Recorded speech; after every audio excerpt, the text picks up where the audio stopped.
പഞ്ചായത്തിന്റെ വാർഡ് പഞ്ചായത്ത്.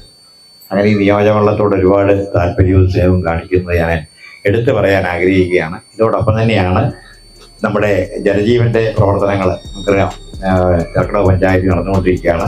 ജലജീവന്റെ പ്രവർത്തനത്തിന് വേണ്ടി വേറെ അഡീഷണൽ ആയിട്ട് കൂടി 69 ലക്ഷം രൂപ കിഫ്ബിയിൽ അനുവദിച്ച് കർക്കിടക പഞ്ചായത്തിന് വേണ്ടി മാത്രമായിട്ട് ആ പദ്ധതി നടപ്പാക്കുകയാണ്. നമ്മുടെ നെടുങ്കുന്നം പള്ളിയുടെ സ്ഥലം നമുക്ക് സൗജന്യമായി വിട്ടു തന്നുകൊണ്ടാണ് അവിടെ പുതിയ നമ്മുടെ ടാങ്ക് നിർമ്മിക്കാൻ പോകുന്നത്.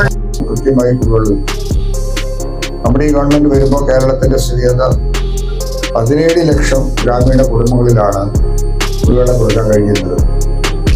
കേരളത്തിലെ ഗ്രാമീണ വീടുകളുടെ എണ്ണം 70,80,000 കുടുംബങ്ങളുണ്ട്. 17 ലക്ഷം കുടുംബങ്ങൾക്ക് കൊടുത്തത് 60 വർഷക്കാലമുണ്ടാകും. കഴിഞ്ഞ 3.5 വർഷക്കാലം കൊണ്ട് 17 ലക്ഷം എന്ന സ്ഥാനത്ത് 42 ലക്ഷം കുടുംബങ്ങളിൽ വെള്ളം എത്തിക്കഴിഞ്ഞു.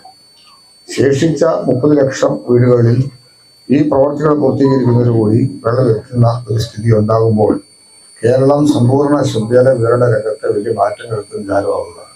അതിൽ നല്ല നിലയിൽ പുരോഗതി പ്രാപിച്ചിട്ടുള്ള ഒരു നിയോജകമണ്ഡലമാണ് നമ്മുടെ ജയരാജന്റെ കാഞ്ഞിരപ്പള്ളി നിയോജകമണ്ഡലം.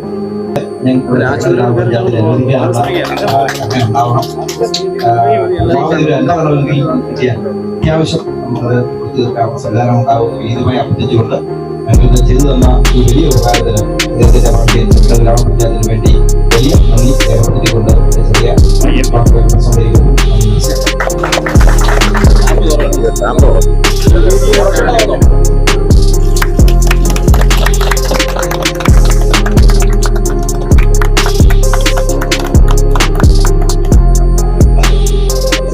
എടുക്കുള്ളൂ.